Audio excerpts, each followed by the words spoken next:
এখন সার দিচ্ছে ammonia, urea আর ফোরান একসঙ্গে। মুড়ে কেঁচো লাগার ভয় থাকে, কেঁচোতে মূলো দাগ করে ফেলে দেয় কালো কালো। ইউরিয়া আর ফোরাডান একসঙ্গে মিক্স করে দিচ্ছে। আজকে টিপ টিপ করে বৃষ্টি পড়ছে, বেশি জোরেও না আসতেও না, সারে খুব ভালো কাজ করবে।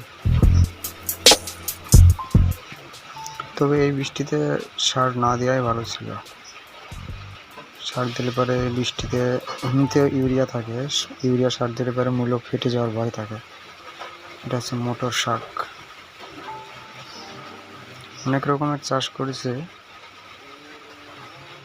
সবই আগাম, কিন্তু বৃষ্টির কারণে এগুলো বাঁচবে কিনা